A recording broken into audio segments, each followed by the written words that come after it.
Bien, son las 7:46. Vamos a tratar un tema muy importante para el país, muy importante para la región y para el mundo, sin duda. Está con nosotros Víctor Aguayo, él es director de Nutrición y Desarrollo Infantil de la UNICEF a nivel global. Está en el Ecuador recorriendo, viendo, verificando, constatando y evaluando. Buenos días.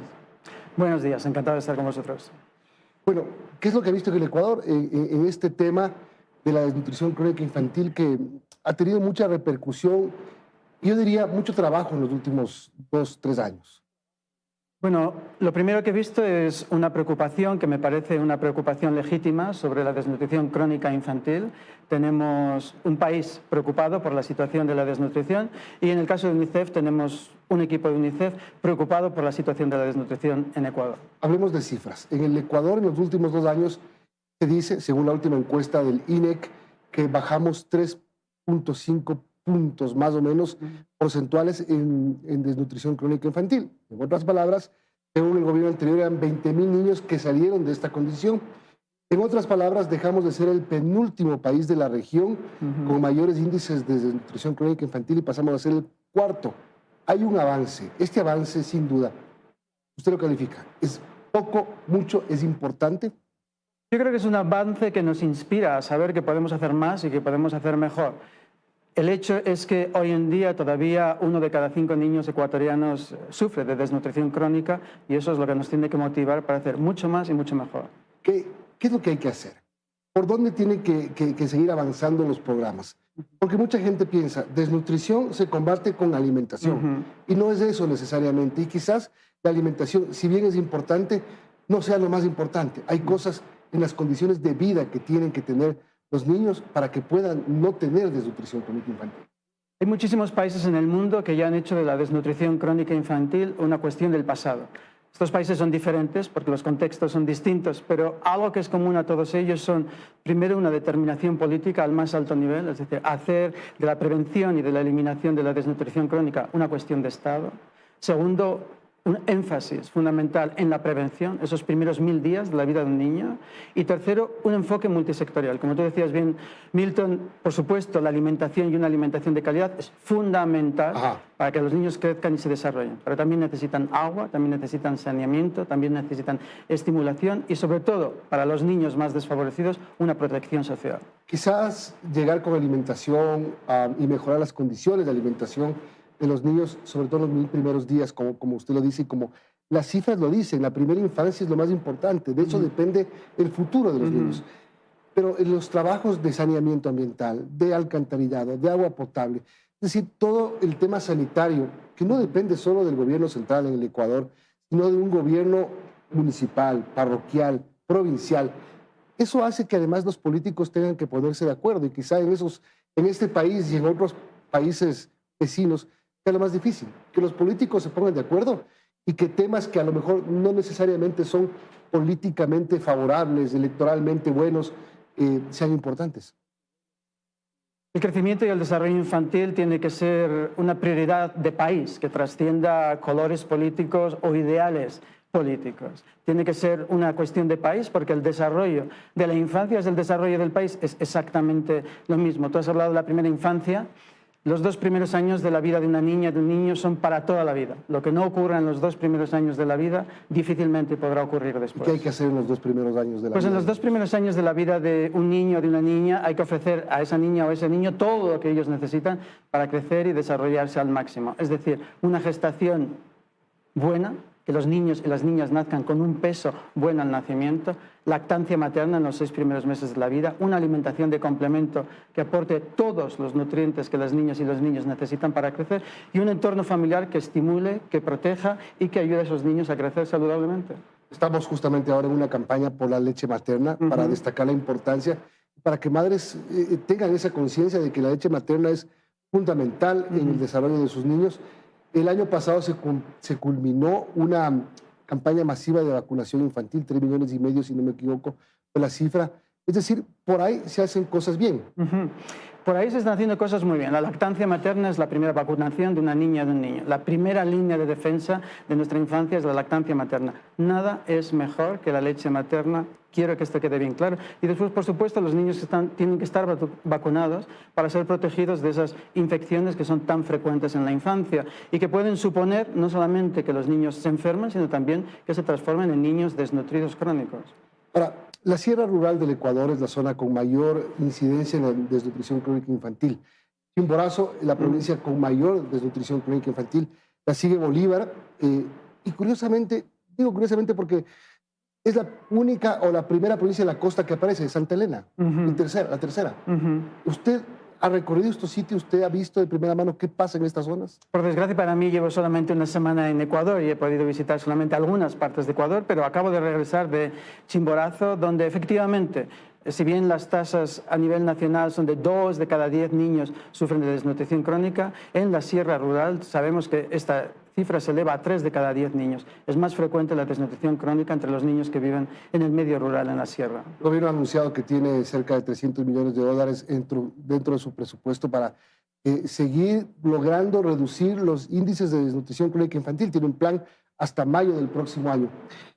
¿Usted ha visto que este gobierno tiene la decisión de seguir combatiendo la DCI?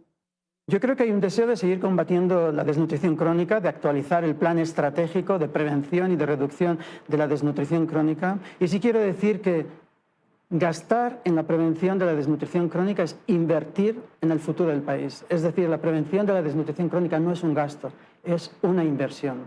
Y en ese término, ¿qué hace UNICEF por la desnutrición crónica infantil? No solo en el país, en el mundo. La cifra dice, 1 de cada 4 niños menores de 5 años sufre pobreza alimentaria severa en todo el mundo.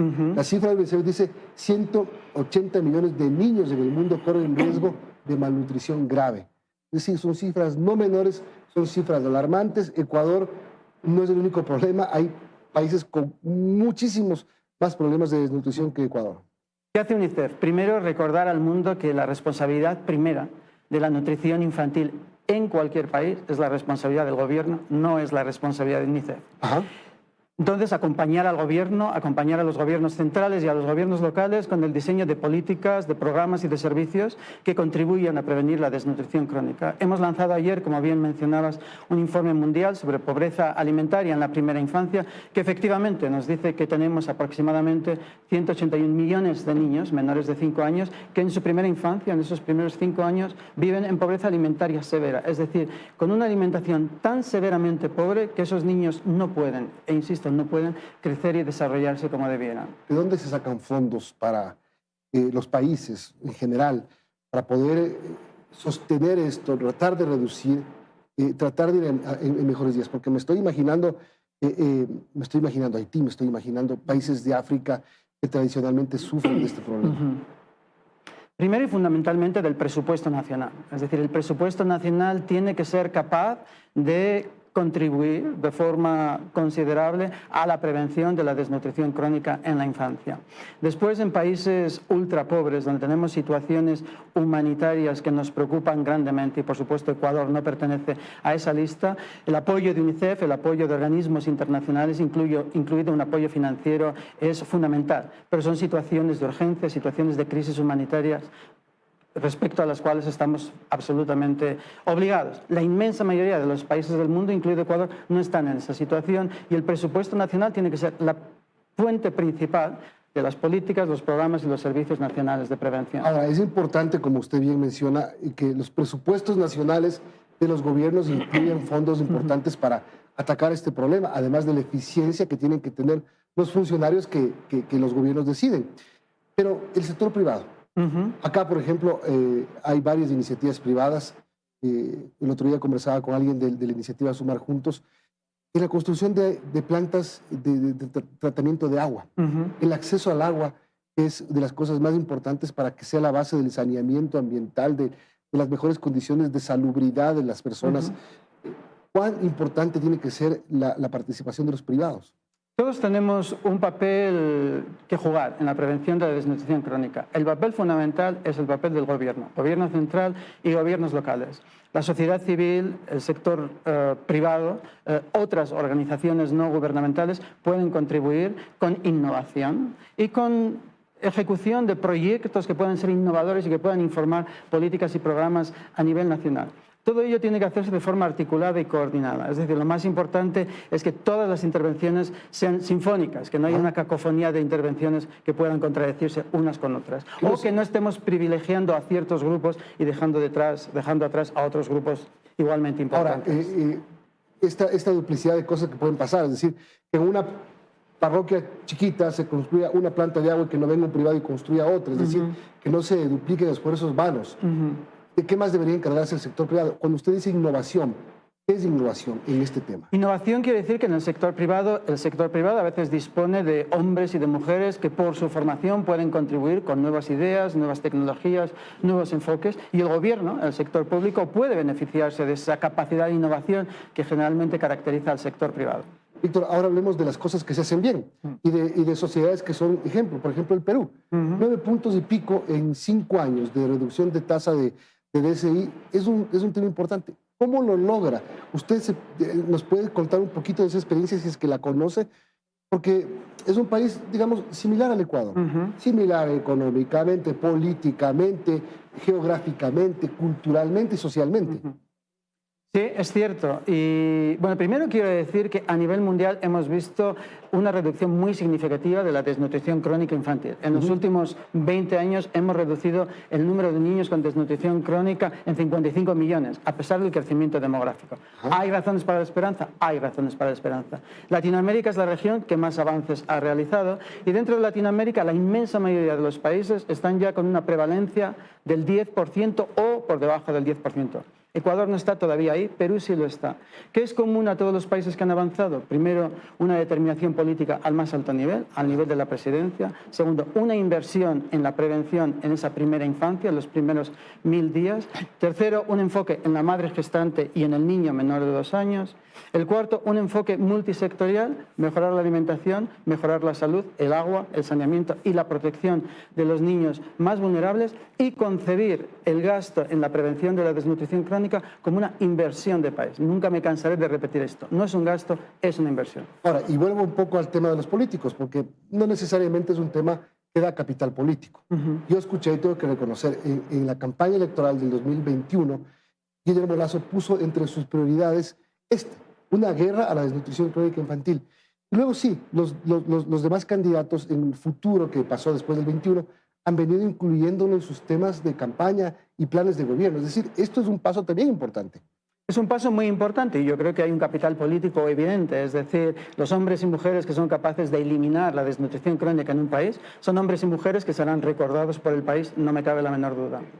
Gracias por venir y contarnos este tema que es importante, que nos saca también de las prácticas políticas diarias, de la bronca de los políticos, de la situación económica, y que cuando escuchamos que existen avances, 55 millones de niños que han salido de la desnutrición crónica infantil en el mundo, es algo que realmente, como usted dice, nos crea esperanza. Gracias. Gracias por invitarme. Gracias por escoger venir a Teleamazonas.